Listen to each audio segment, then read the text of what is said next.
जगन्नाथ रथ यात्रा आषाढ़ मास के शुक्ल पक्ष की द्वितीय तिथि को आरंभ होती है। ये 9 दिवसीय उत्सव भगवान जगन्नाथ, उनके बड़े भाई बलभद्र अथवा बलराम और बहन सुभद्रा को समर्पित है। इस अवसर पर तीनों देव विग्रहों को भव्य और विशाल रथों पर आरूढ़ कर पुरी के मुख्य मंदिर से गुंडीचा मंदिर तक लाया जाता है। गुंडीचा मंदिर को भगवान जगन्नाथ की मौसी का घर माना जाता है। यहाँ वे 7 दिनों तक प्रवास करते हैं, जिसके बाद बहोड़ा यात्रा, जिसे वापसी यात्रा भी कहा जाता है, वो संपन्न होती है और वे वापस अपने मुख्य मंदिर लौट आते हैं। ये यात्रा केवल एक धार्मिक जुलूस नहीं है, बल्कि ये जीवन, मृत्यु और पुनर्जन्म के चक्र का भी प्रतीक है।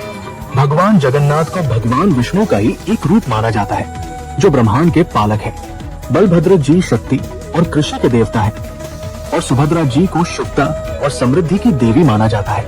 इस यात्रा के माध्यम से इन देवताओं को आम जनता के बीच लाया जाता है, जिससे हर कोई उनके दर्शन कर सके और उनका आशीर्वाद प्राप्त कर सके, चाहे उनकी सामाजिक स्थिति कुछ भी हो। रथों का निर्माण कैसे होता है? ये एक अनुपम कला और भक्ति का संगम है। रथ यात्रा का सबसे आकर्षक और महत्वपूर्ण पहलू है तीनों रथों का निर्माण। ये रथ हर साल नए सिरे से बनाए जाते हैं और इनमें लकड़ी का प्रयोग किया जाता है। रथों के निर्माण में किसी भी धातु की कील या पेंच का इस्तेमाल नहीं होता। ये अपने आप में एक अभियांत्रिकी और कला का अद्भुत नमूना है। सबसे पहले जानते हैं नंदी घोष अर्थात भगवान जगन्नाथ जी के रथ के संबंध में। नंदी घोष रथ की ये विशेषता होती है कि ये सबसे बड़ा और सबसे ऊंचा रथ होता है। इसमें 16 पहिए होते हैं और इसे पीले तथा लाल रंग के वस्त्रों से सजाया जाता है। इस रथ की ऊंचाई लगभग 45 फीट होती है। इसे गरुड़ध्वज या कपिध्वज भी कहा जाता है। अब जानिए तालध्वज अर्थात बलभद्र जी के रथ के बारे में। ये दूसरा सबसे बड़ा रथ होता है, जिसमें 14 पहिए होते हैं।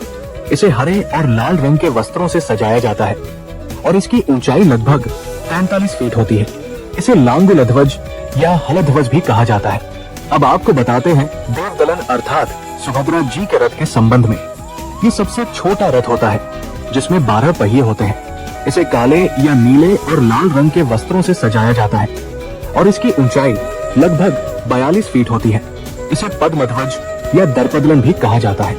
इन सभी रथों का निर्माण वसंत पंचमी के दिन से शुरू होता है और इसमें सैकड़ों कुशल बढ़ई, चित्रकार और कारीगर कई महीनों तक काम करते हैं। प्रत्येक रथ में एक विशिष्ट ध्वज, सारथी, घोड़े और द्वारपाल होते हैं। रथों पर देवी देवताओं, गंधर्वों और अन्य पौराणिक आकृतियों के जटिल और सुंदर चित्र उकेरे जाते हैं, जो उड़िया कला और संस्कृति का उत्कृष्ट उदाहरण प्रस्तुत करते हैं।